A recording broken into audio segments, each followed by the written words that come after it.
Als Bulgarien 1918 kapitulierte, wurde die osmanische Position unhaltbar.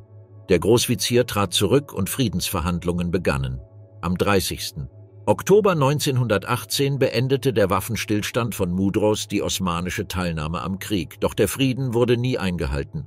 Die Nachkriegregierung war schwach, Gewalt brach aus und unter Berufung auf die Bedingungen des Waffenstillstands besetzten die Alliierten Konstantinopel.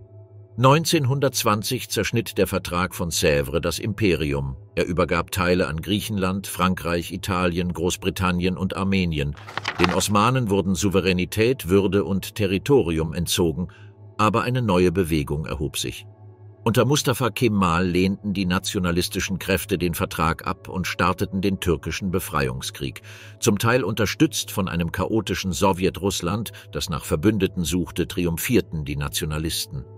Mit dem Vertrag von Lausanne 1923 wurde die Republik Türkei gegründet.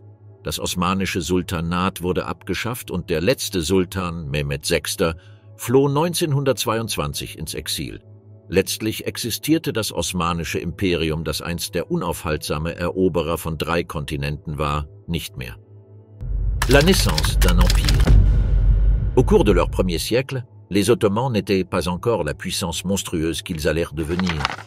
Ils étaient petits, un simple principauté frontalière, coincé entre des empires qui se fanent et des royaumes troublés. Mais ce qu'ils manquaient en taille, ils le compensaient par quelque chose de bien plus dangereux. L'opportunité, le timing et une clarté terrifiante du but. Leurs voisins étaient faibles, déstabilisés par des disputes internes, mal préparés au changement de pouvoir qui se préparaient à leurs frontières. Les royaumes balkaniques étaient divisés, se querellant entre eux. Les puissances chrétiennes, y compris l'Empire byzantin autrefois glorieux, se remettaient encore de précédentes catastrophes et erreurs politiques. Tandis que ces royaumes se chamaillaient et trébuchaient, les Ottomans observaient et attendaient. Et puis, ils ont frappé. Ils se sont déplacés avec une détermination qui a choqué la région. Ce qui a commencé par de petits raids s'est transformé presque du jour au lendemain en conquête. Les Ottomans apprenaient rapidement. Chaque victoire alimentait la suivante. Chaque village pris devenait un pied-à-terre. Chaque faux pas de leurs rivaux devenait un tremplin vers la domination. De ce chaos était né un empire que le monde n'avait pas encore appris à craindre, mais il le ferait bientôt. Les origines de cette force montante remontent à un homme nommé Osman, un leader déterminé d'une humble ville du nord-ouest de l'Anatolie. En 1299, au milieu de civilisations en ruine et d'alliances changeantes, Osman se déclara sultan, un titre qui portait à la fois ambition et destin. L'histoire se souvient de lui à travers des récits éparpillés, des fragments de légendes et de l'Empire qui apportaient son héritage longtemps après sa mort. Osman et ses redoutables guerriers ghazis, des combattants animés par la foi et la survie, ont lancé des raids incessants contre leurs rivaux les plus immédiats, les seigneurs frontaliers byzantins. Ces raids étaient plus que de simples escarmouches, ils étaient des tests de force, des fissures se formant dans les murs d'un empire en déclin. Le nom même des Ottomans est né d'Osman, bien que son nom en arabe fût Uthman. Et pourtant, de cette correction silencieuse est née une dynastie qui un jour ébranlerait le monde. Mais parce que si peu de choses sur la vie d'Osman ont été enregistrées par ses contemporains, les historiens d'aujourd'hui se battent avec un mystère. Combien de l'histoire d'Osman est vérité? Et combien est légende? La légende ottomane prétend qu'Osman descendait de la noble tribu Kaï, une branche des Turcs Oghuz, des guerriers façonnés par les steppes et durcis par des siècles de migration. Pourtant, même cette lignée reste disputée, tirée entre faits historiques et mythes nationaux. Pourtant, une chose reste indéniable. Osman posa les premières pierres d'un empire de 600 ans, et il le fit à un moment où le monde semblait prêt à voir émerger une nouvelle force.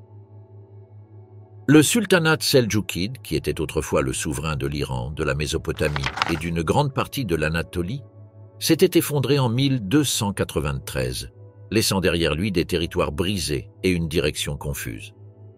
Avec leur pouvoir mourant, d'innombrables tribus turques, seigneurs de guerre et familles militaires se précipitèrent pour combler le vide.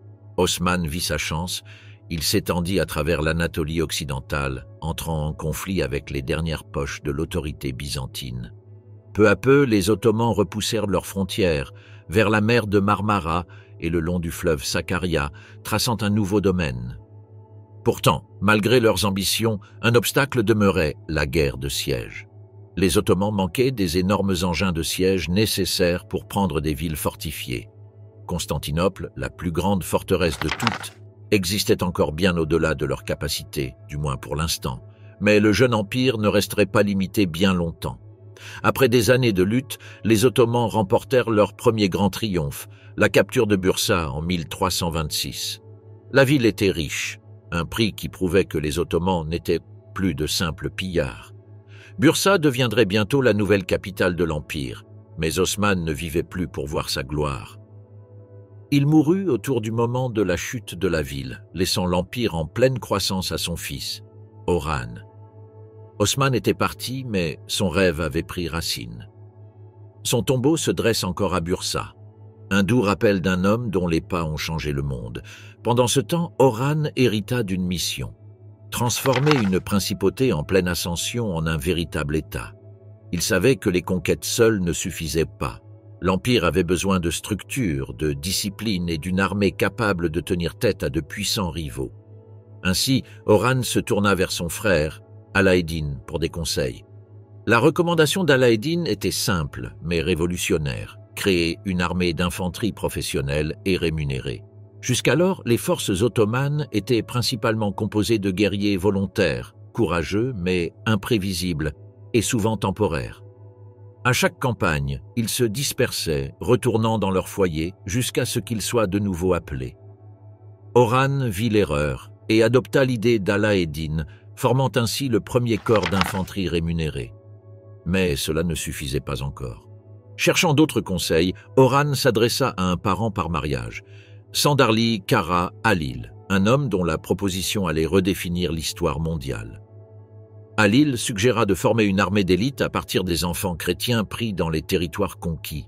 Ces garçons seraient séparés de leur famille, convertis à l'islam et élevés dans la fidélité au seul sultan.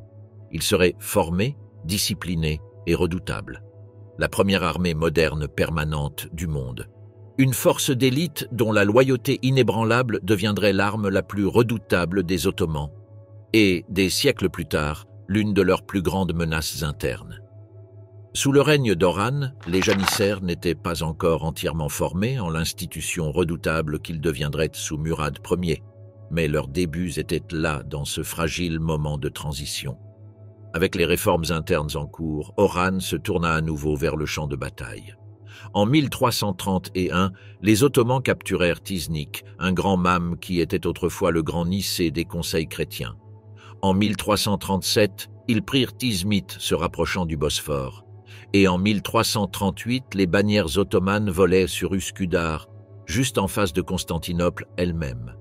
L'Empire se resserrait autour de la capitale byzantine antique comme un étau.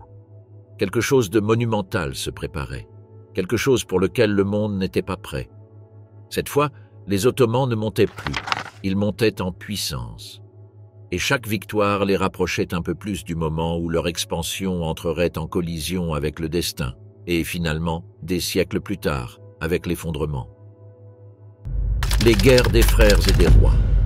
7 ans après que la série de victoires d'Orhan ait secoué la région, le sultan vieillissant mais déterminé fit un autre coup audacieux. Il occupa la principauté de Karazi. Ce qui semblait au monde extérieur comme une petite expansion était en réalité une pièce cruciale d'une stratégie beaucoup plus vaste. Une stratégie qui resserrait lentement l'emprise ottomane sur l'Anatolie occidentale. Et à mesure que les Ottomans devenaient plus puissants, de nouvelles alliances commencèrent à se former dans l'ombre.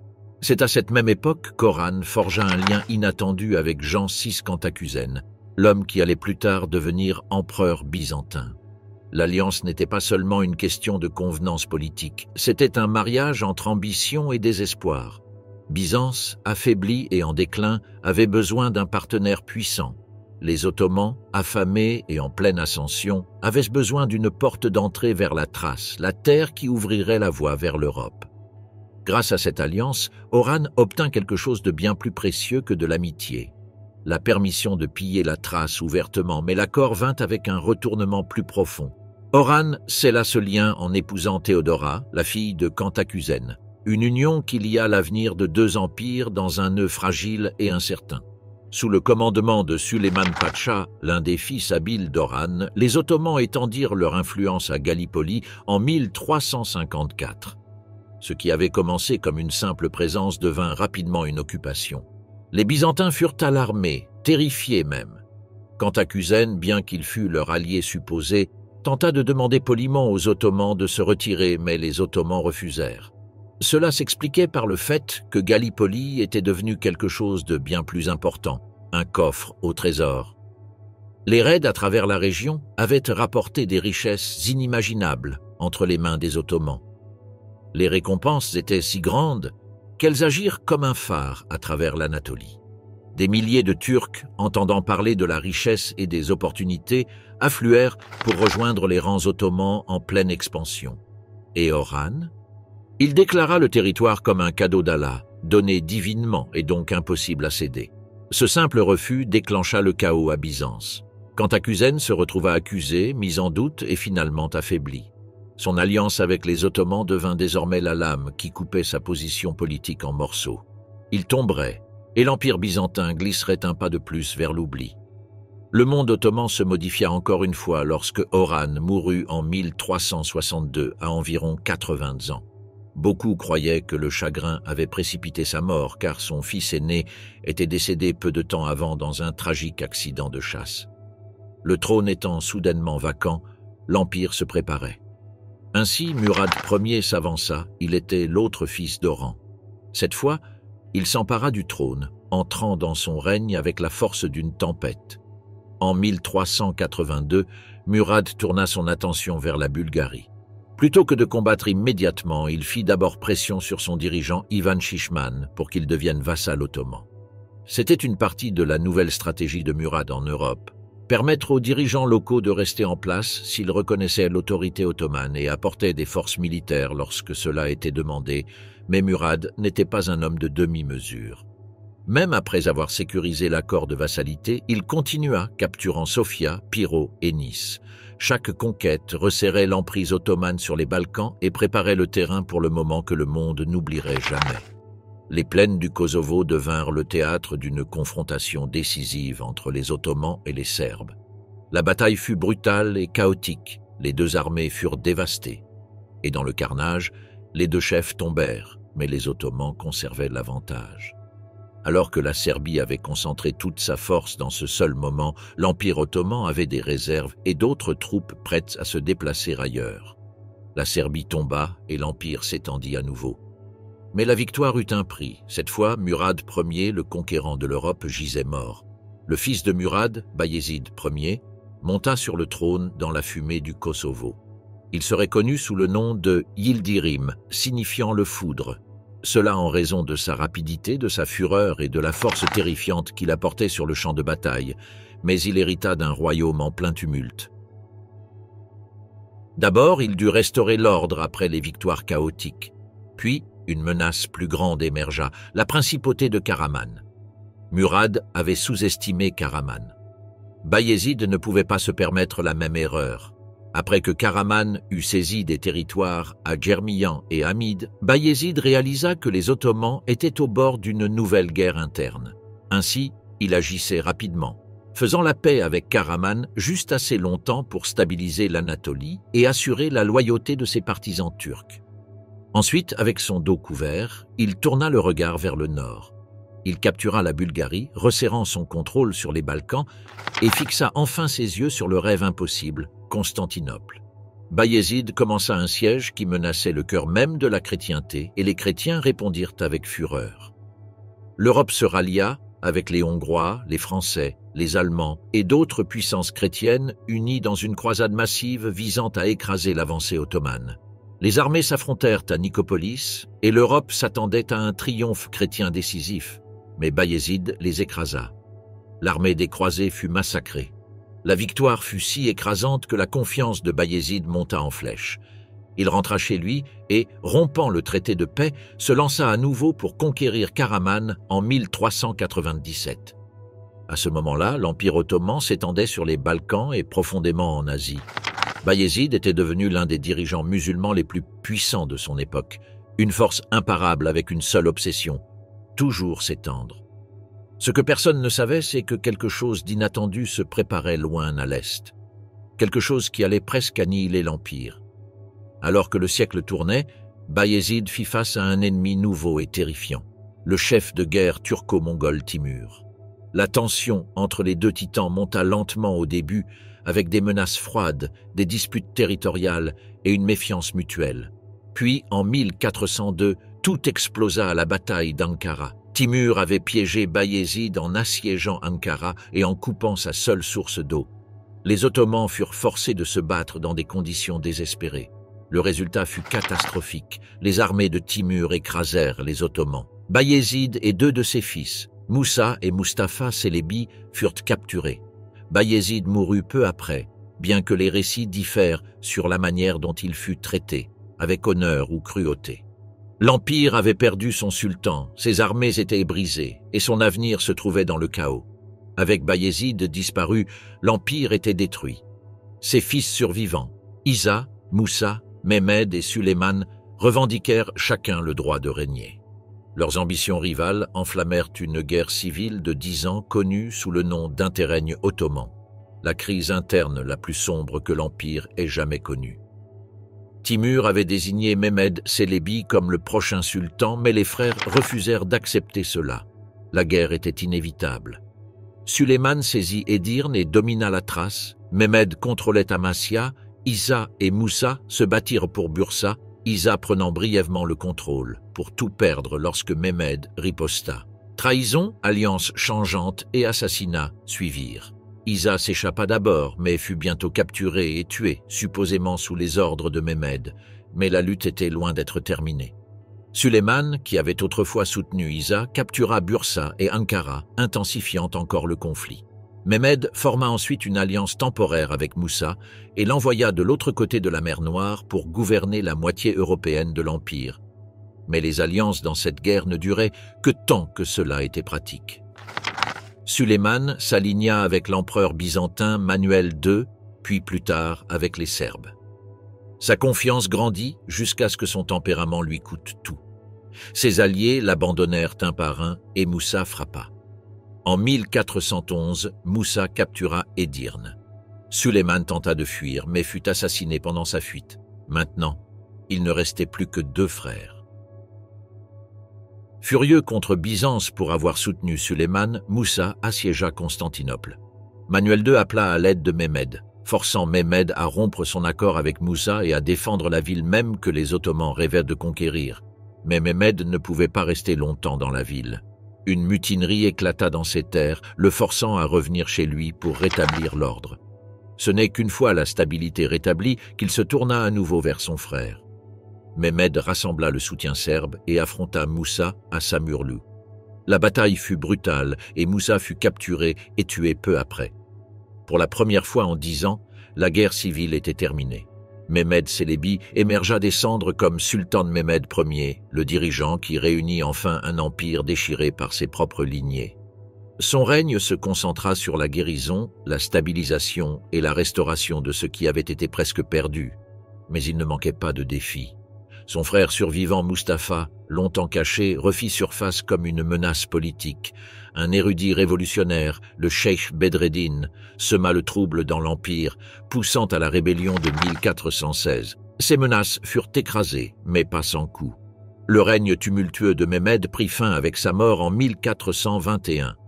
L'Empire passa à son fils, Murad II, un dirigeant qui hérita d'un royaume encore en train de se remettre des blessures qui n'étaient pas encore guéries.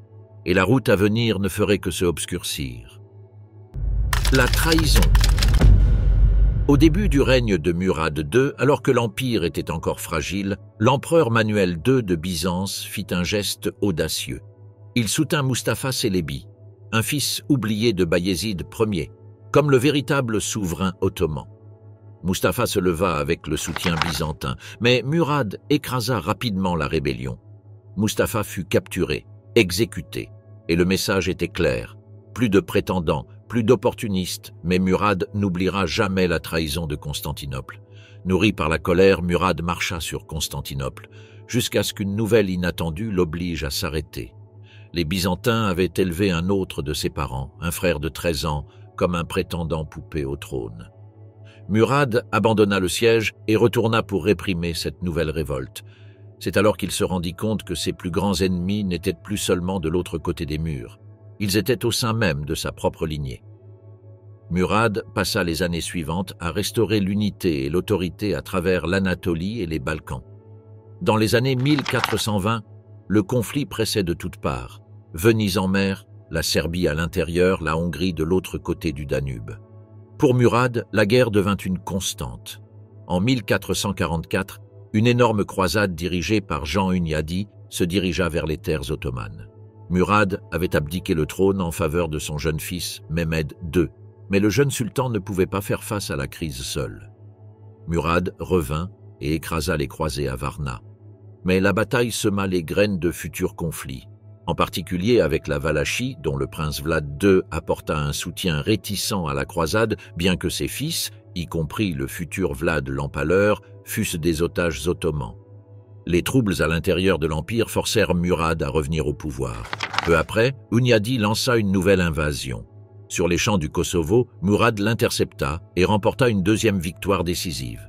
Hunyadi s'échappa, mais la menace s'éteignit. Murad rétablit ensuite l'ordre à travers l'Anatolie et l'Europe, défia les vassaux rebelles et poussa l'Empire vers la stabilité. En 1451, affaibli par la maladie, il mourut, et le trône passa entièrement à Mehmed II. Cette fois, le jeune sultan ne fléchirait pas. À seulement 21 ans, Mehmed II retourna vers un rêve que chaque sultan ottoman avait échoué à réaliser, la capture de Constantinople. Il fit la paix avec ses plus grands rivaux, constitua une armée et une flotte massive et forgea d'énormes canons capables de détruire des murs anciens. En 1453, le siège commença. 50 jours de bombardements, d'attaques nocturnes, de combats navals et de sabotages mirent la ville à l'extinction. Le 29 mai, les forces ottomanes pénétrèrent et Constantinople tomba. Mehmed entra dans la capitale antique en tant que nouveau souverain, la transformant en le centre de son empire et prenant le titre de César de Rome.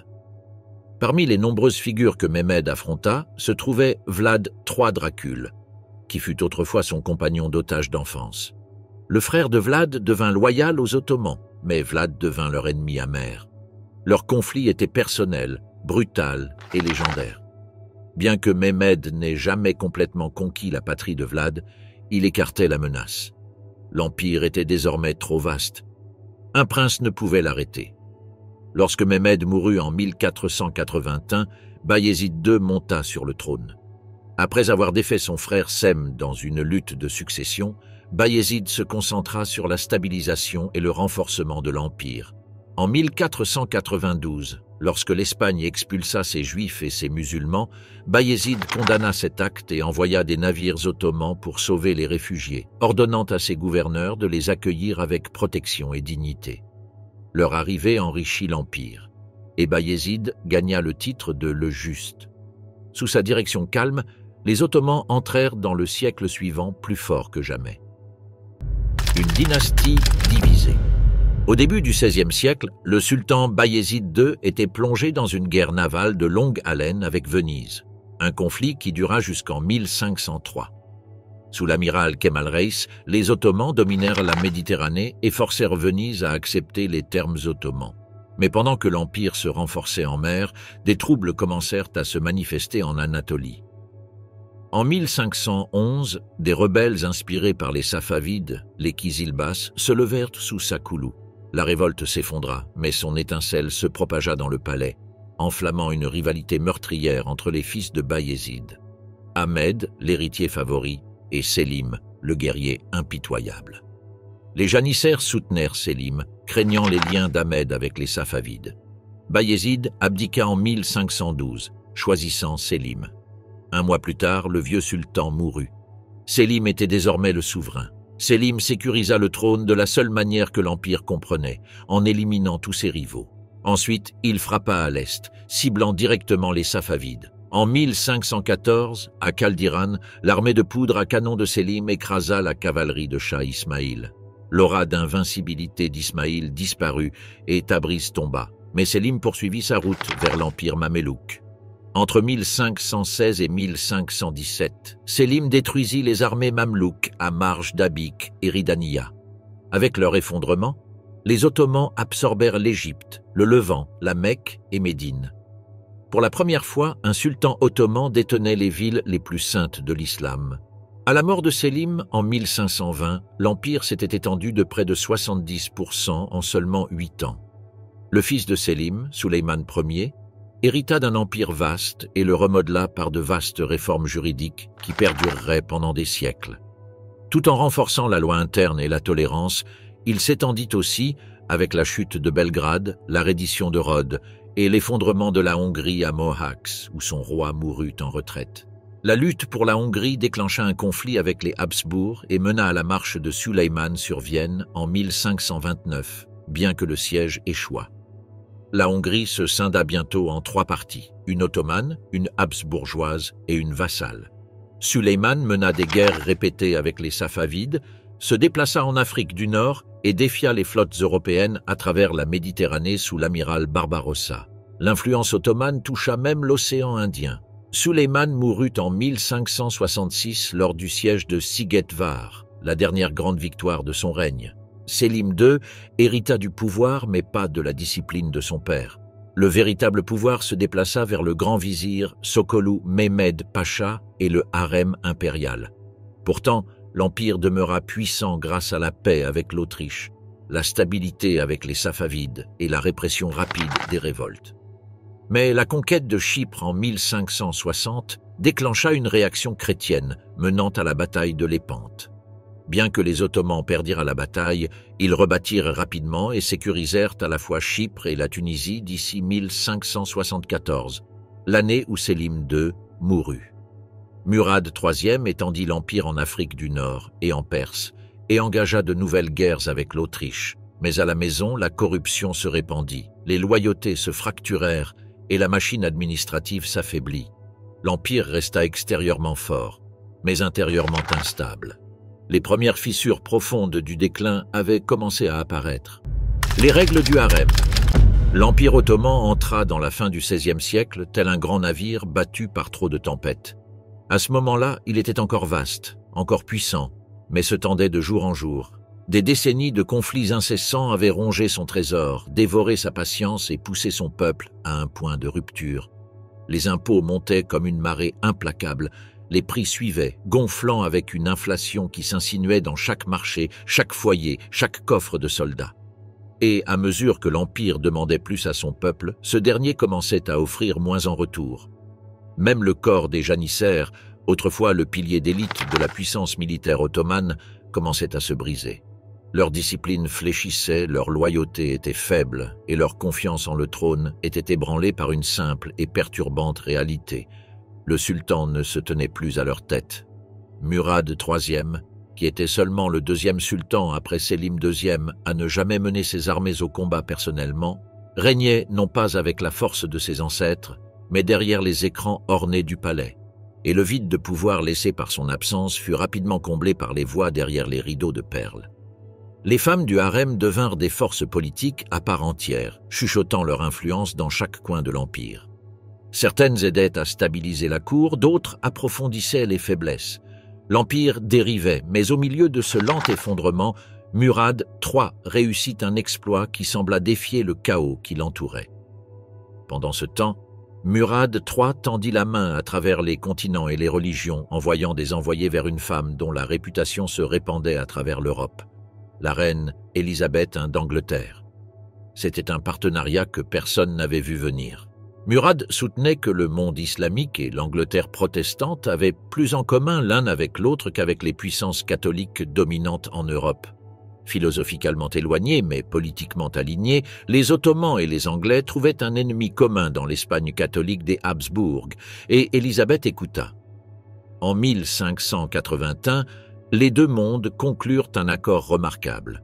Les marchands anglais reçurent la priorité dans les terres ottomanes. Le commerce circula entre Istanbul et Londres.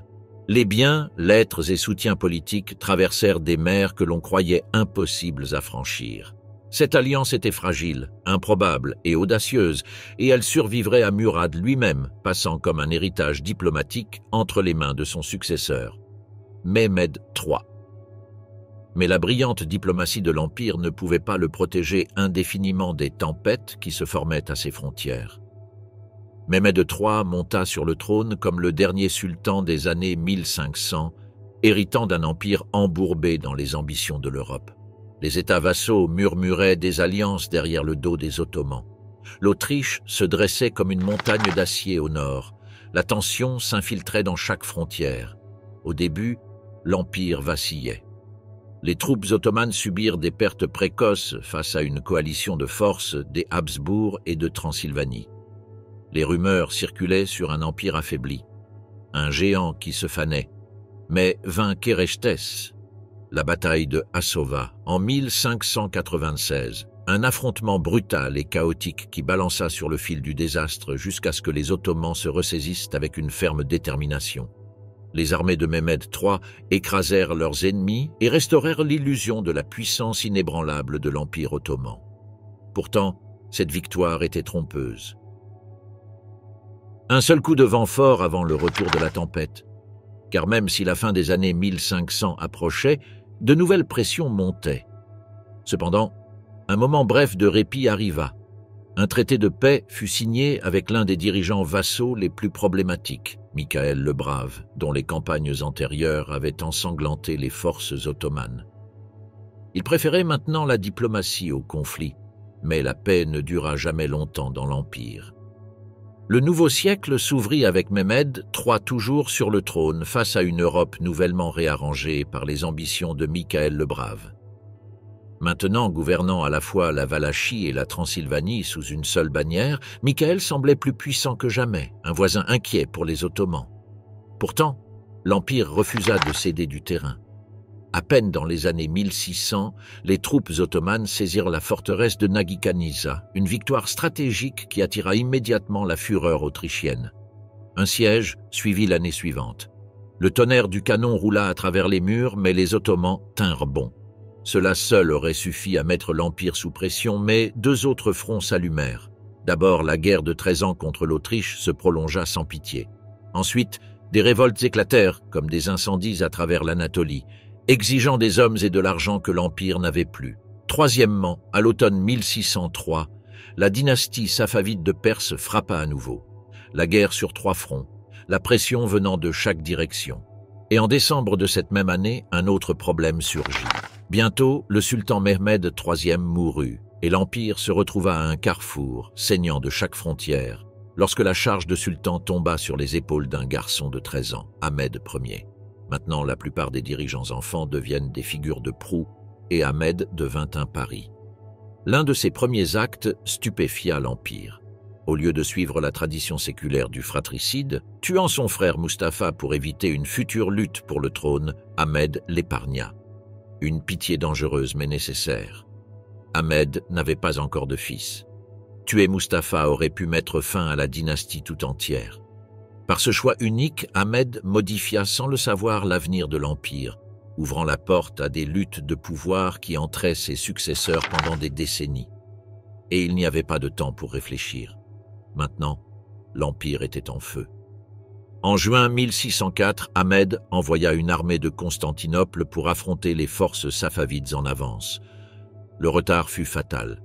Lorsque l'armée ottomane arriva, les Safavides avaient déjà pris Érévan et avancé plus profondément dans le territoire contesté.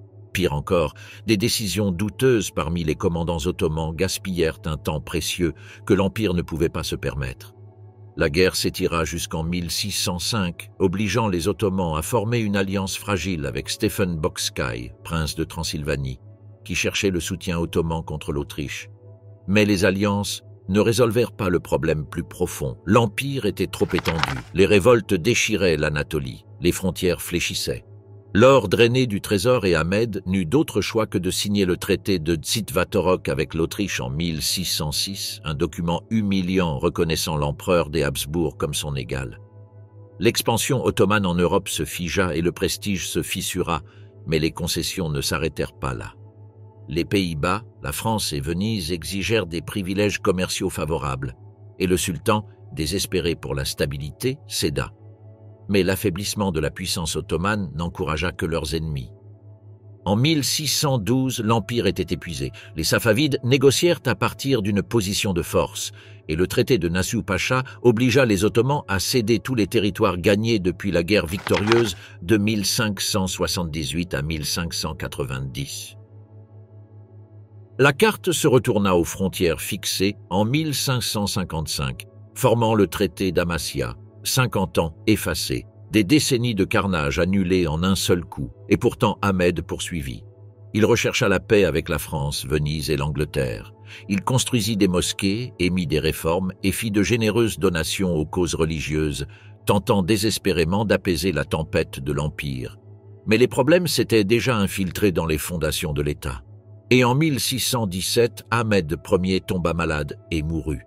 Il laissa derrière lui un empire et un trône que personne n'était prêt à revendiquer.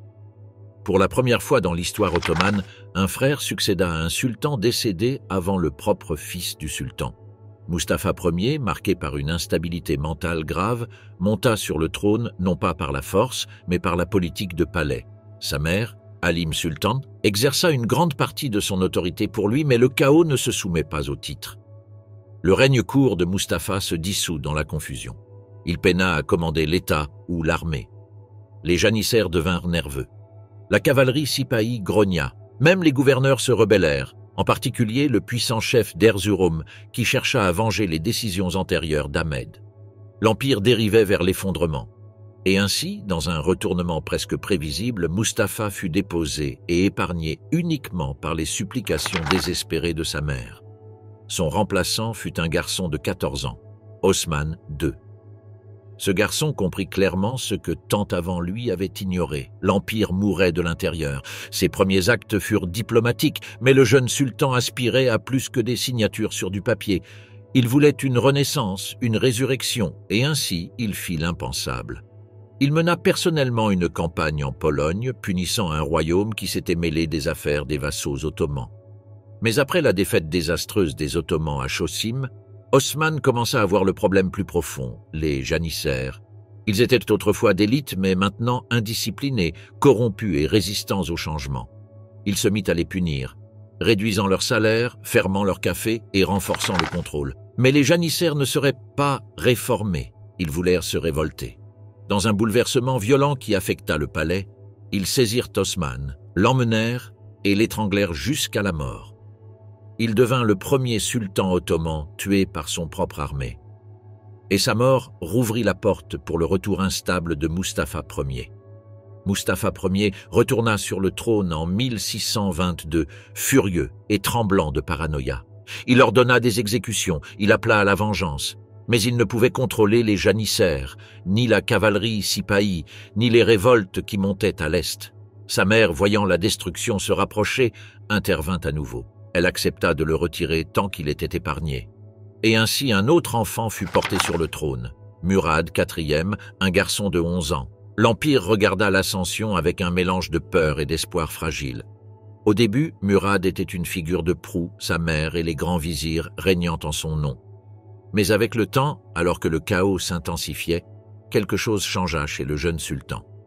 Il prit le pouvoir, prit le contrôle et se vengea du désordre partout où il le trouvait. Murad IV devint un dirigeant forgé par la crise, un homme de fureur, de discipline brutale et de volonté de fer. Il interdit l'alcool, le tabac et le café. Il parcourut les rues déguisées, exécutant les délinquants de ses propres mains. Les Safavides poussèrent profondément dans les terres ottomanes. Murad rendit la fureur 10 fois plus grande.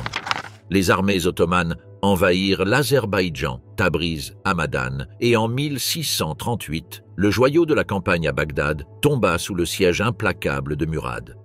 Le traité de Zahab en 1639 mit enfin fin à l'agonie de longue date entre les Ottomans et les Safavides, établissant des frontières qui tiendraient pendant des siècles.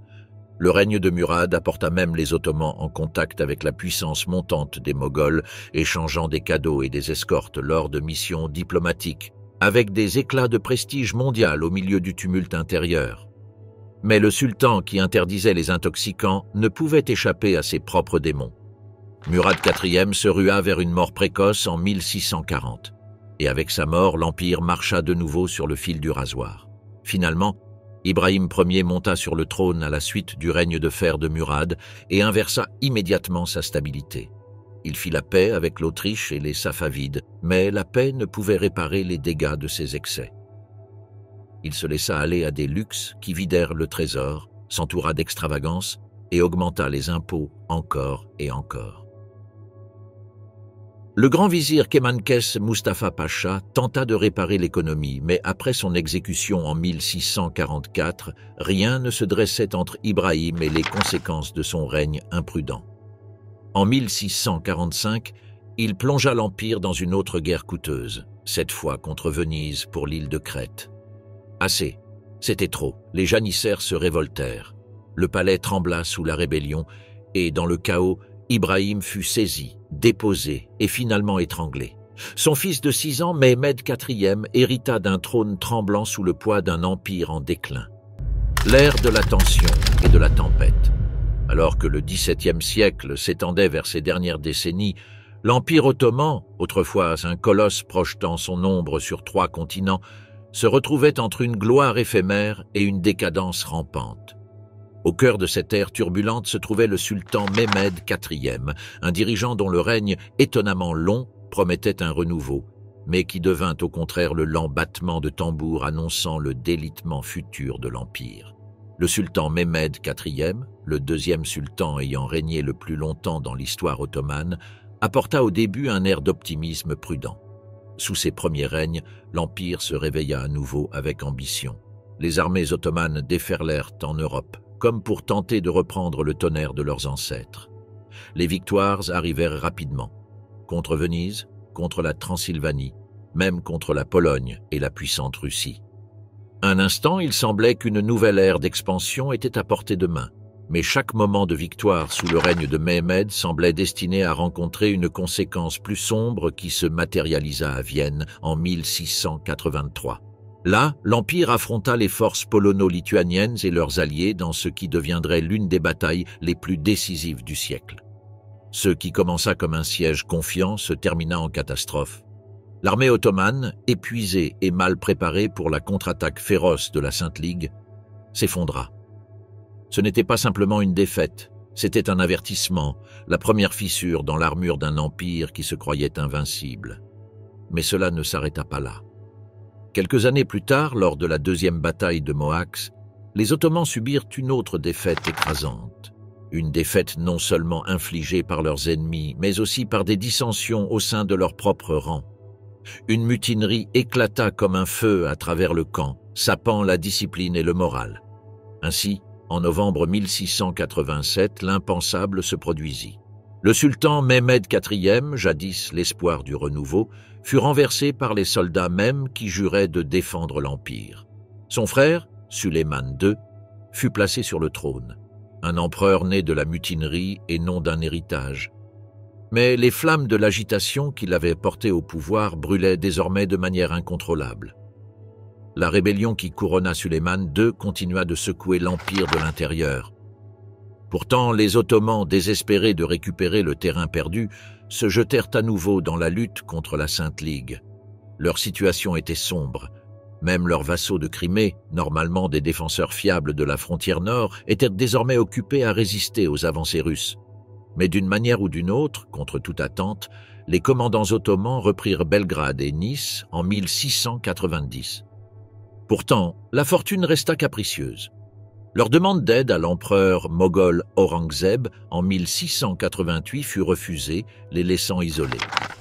Ils repoussèrent les avancées autrichiennes en Serbie et réprimèrent les révoltes en Macédoine et en Bulgarie. Un instant, il sembla que Suleiman, malgré le chaos, pourrait stabiliser ce qu'il restait de l'Empire, mais quelque chose se produisit.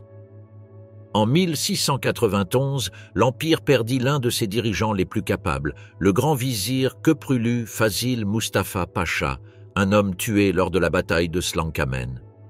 Sa mort marqua la fin d'une brève résurgence.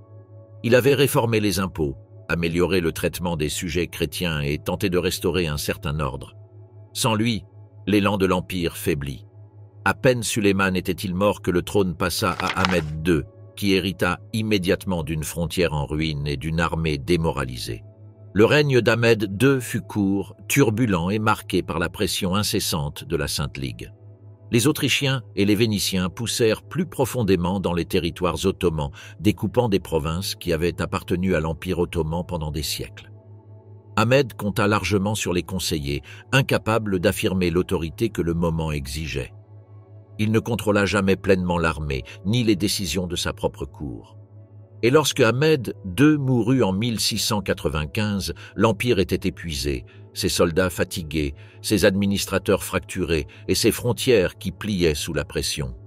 Le prochain souverain, Mustapha II, fils de Mehmed IV, hériterait d'un héritage de guerre et de défaites.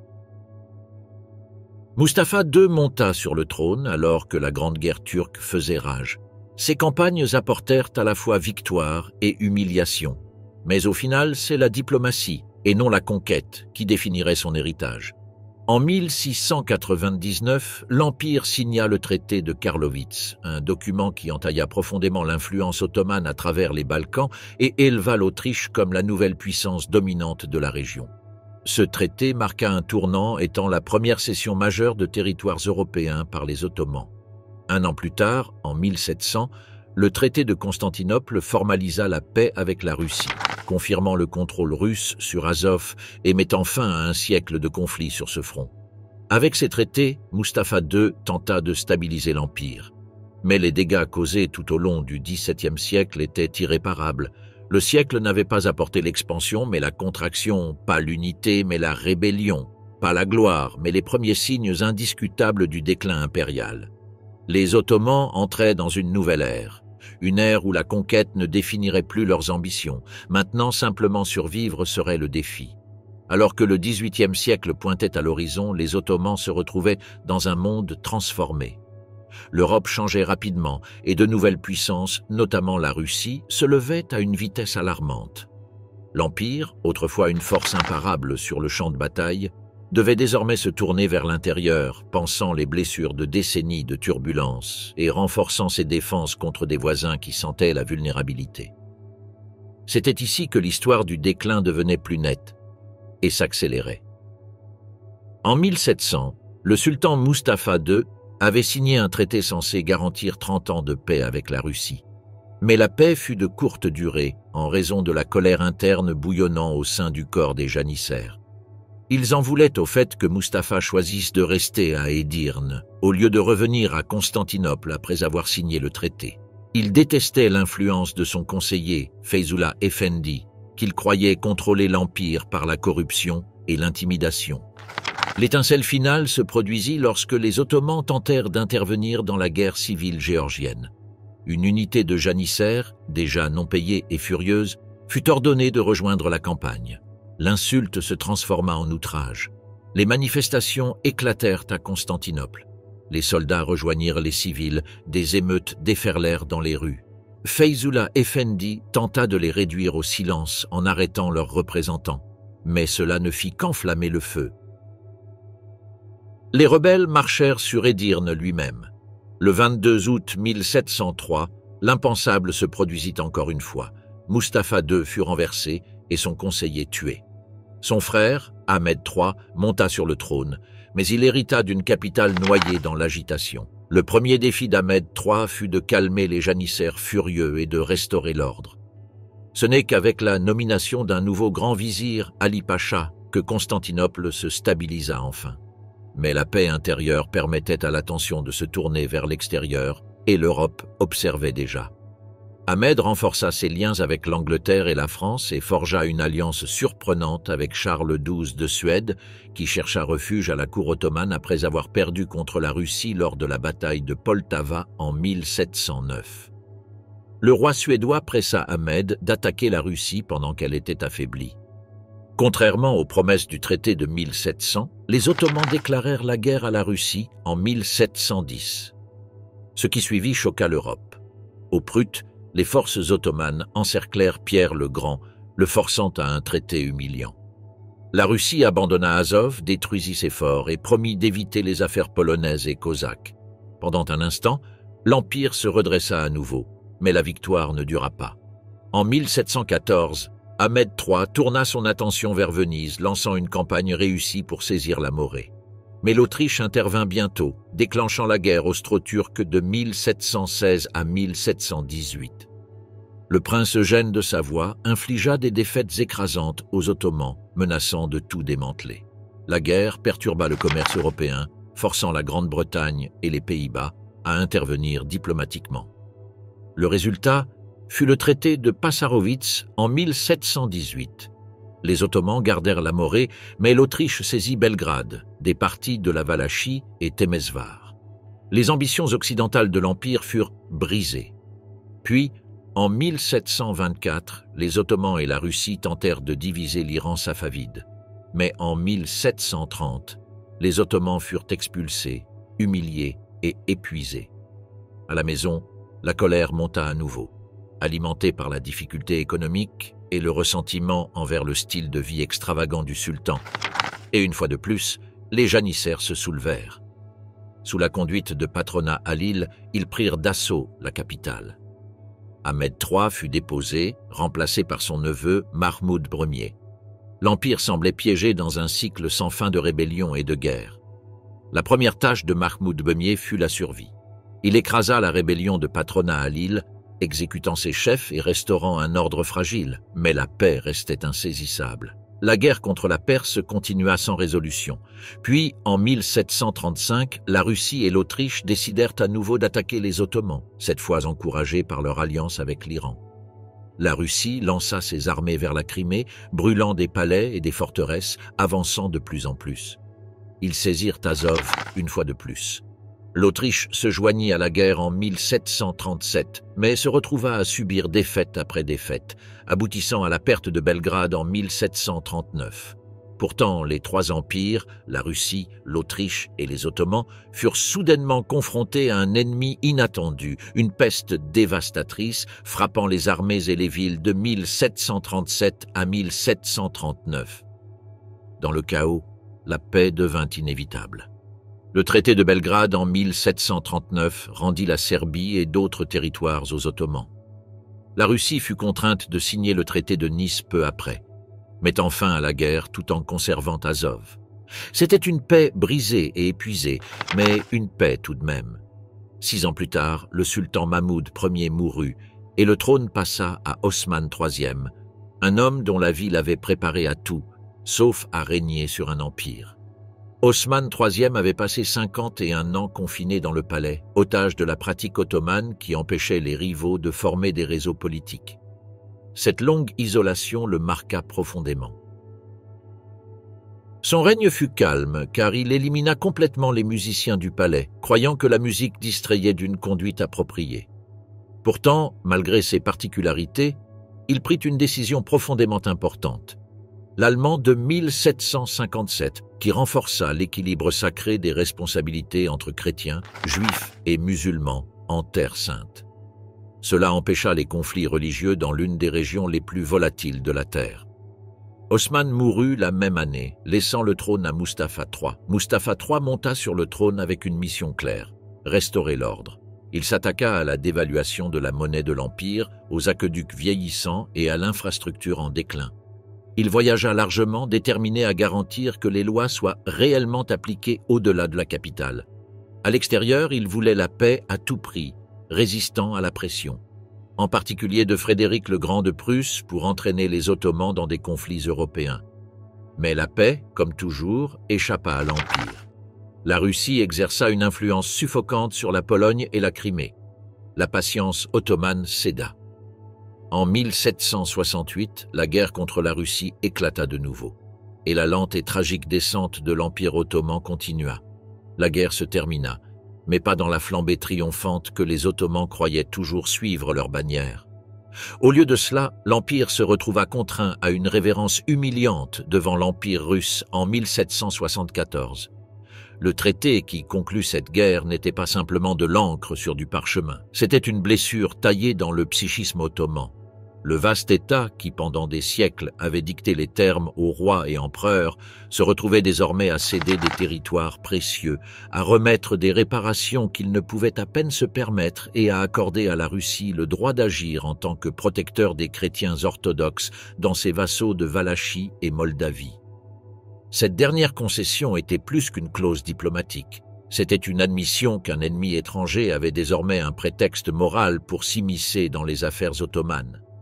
Un empire souverain, pour la première fois de mémoire, fut contraint de tolérer l'ombre d'une autre puissance sur ses sujets. Mais dans un retournement aussi tragique que symbolique, le sultan Mustapha III, qui avait porté le poids de cette guerre, ne vécut pas pour voir sa conclusion. Il mourut soudainement d'une crise cardiaque en janvier 1774, quelques mois avant que le traité ne soit signé. Les humiliations de l'Empire furent finalisées non sous sa plume, mais sous le règne incertain de son successeur, le sultan Abdul Hamid Ier.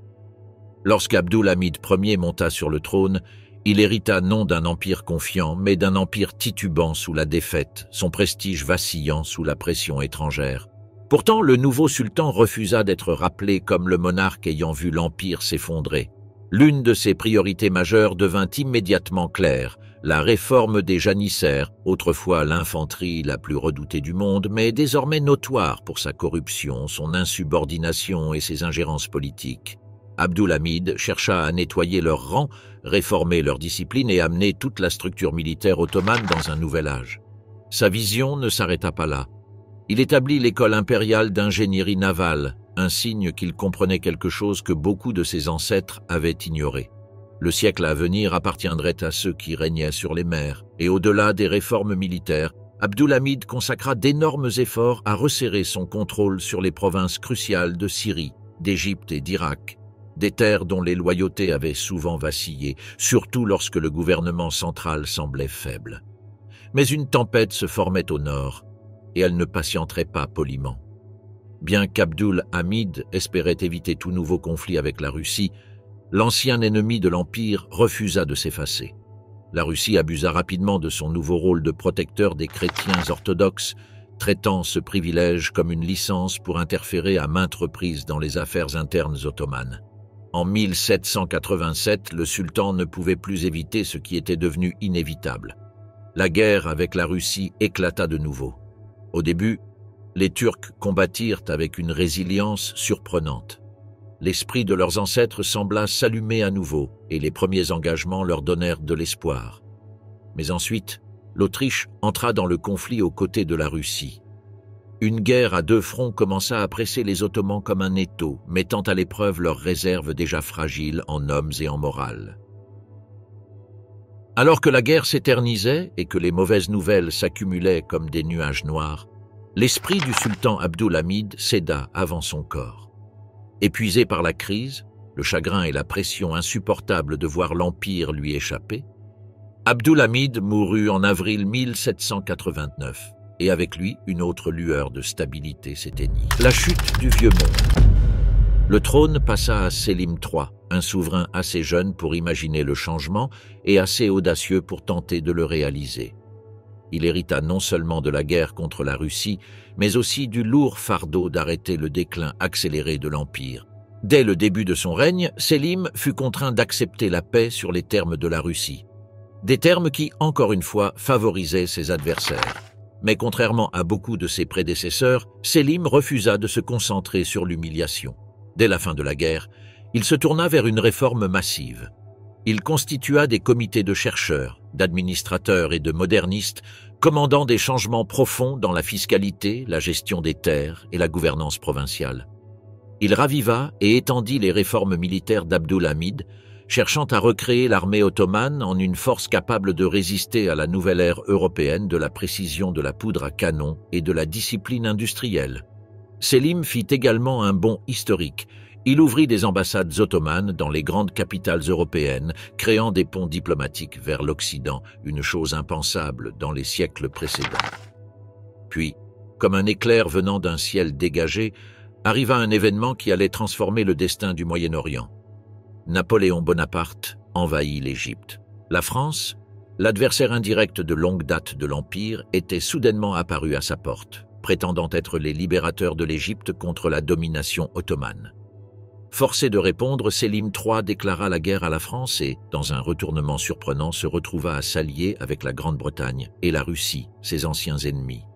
Le siècle se termina non pas par la stabilité, mais par le chaos, de nouvelles alliances et une reconnaissance naissante que les Ottomans étaient entrés dans une ère où la survie serait leur principal objectif. Si le XVIIIe siècle avait été douloureux, le XIXe serait catastrophique. Sélim III resta sultan au début du nouveau siècle. Napoléon avait laissé sa marque sur l'Égypte, mais s'était retiré avant d'avoir complètement renversé l'autorité ottomane. Sélim admirait le général français, mais l'admiration était un luxe que le sultan ne pouvait pas se permettre. Les grandes puissances européennes encerclèrent l'Empire comme des loups autour d'un lion vieillissant. La France voulait le soutien de Sélim et la Russie cherchait à le dominer. Sélim voulait soutenir Napoléon, mais la peur l'emportait sur l'admiration. L'alliance russo-britannique planait au-dessus de lui, et il n'osait pas la provoquer.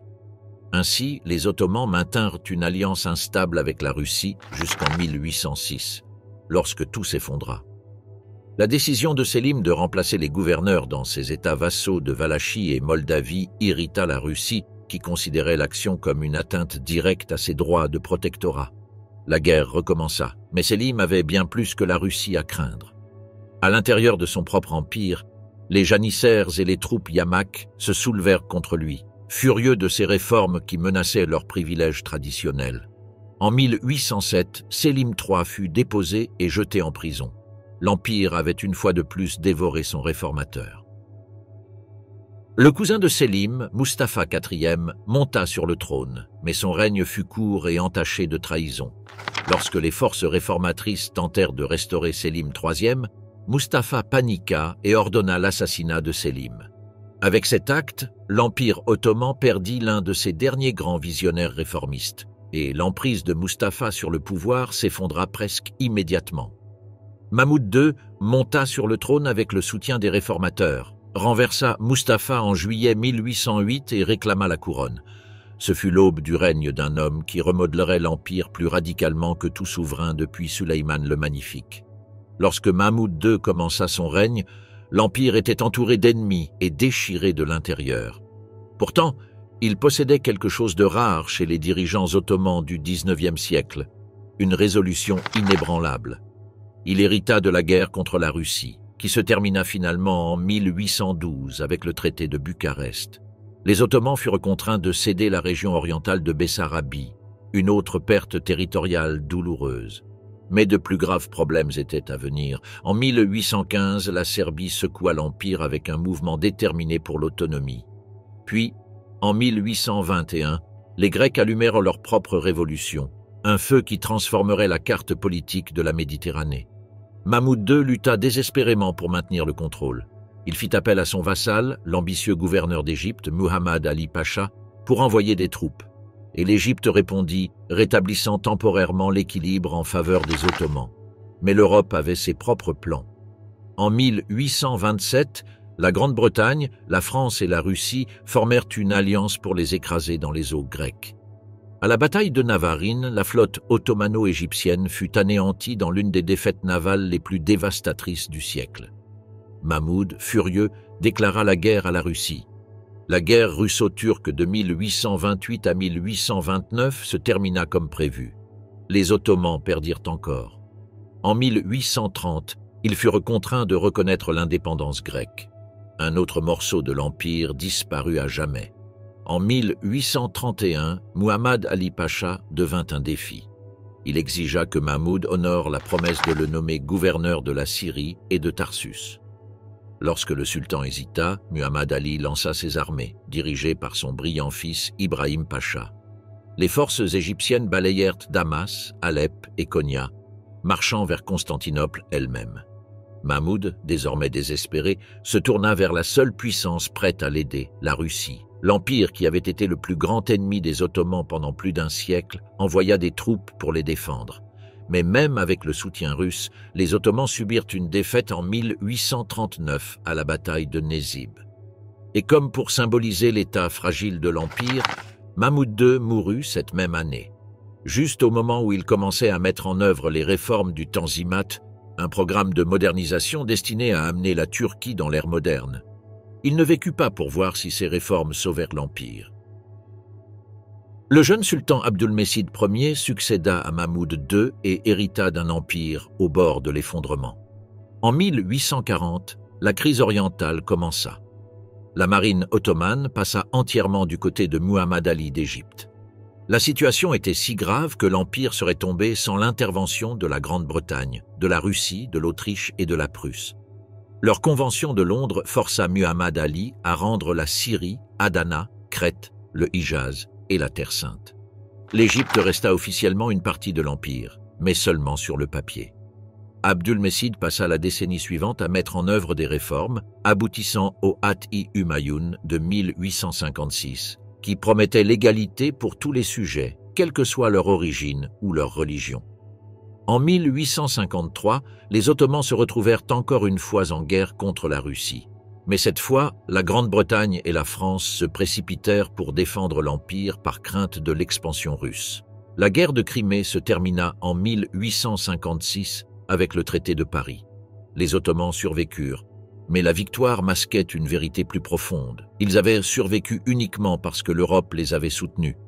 Abdulmecid mourut de la tuberculose en 1861, laissant l'Empire à son frère Abdulaziz. Abdulaziz poursuivit les réformes, introduisant un conseil d'État, un code civil moderne et de nouveaux systèmes éducatifs. Mais l'Empire saignait de richesses et de territoires. Les Balkans étaient agités. Des révoltes nationalistes éclatèrent partout. Puis vint la guerre russo-turque de 1877 à 1878, une catastrophe. La Russie, soutenue par la Roumanie, la Bulgarie, la Serbie et le Monténégro, écrasa les armées ottomanes. Le Congrès de Berlin, en 1878, arracha d'énormes morceaux de l'Empire. La Roumanie, la Serbie et le Monténégro devinrent indépendants. La Bulgarie devint un principauté. L'Autriche-Hongrie occupa la Bosnie. La Grande-Bretagne saisit Chypre. Et juste avant cette catastrophe, Abdulaziz avait été renversé par ses propres ministres. Un autre rappel que l'Empire se déchirait de l'intérieur. Son successeur, Abdul Hamid II, hérita d'une carte brisée et d'une population agitée. Abdul Hamid restaura brièvement une constitution en 1876 pour la suspendre 2 ans plus tard. L'Europe continua de dévorer les terres ottomanes, la France prenant la Tunisie, la Grande-Bretagne saisissant l'Égypte. La guerre gréco-turque de 1897 se termina par une victoire ottomane, mais ce fut une victoire creuse. La Crète resta autonome et les Balkans bouillonnaient de révoltes. À l'aube du XXe siècle, l'Empire n'était plus un empire dans le sens traditionnel.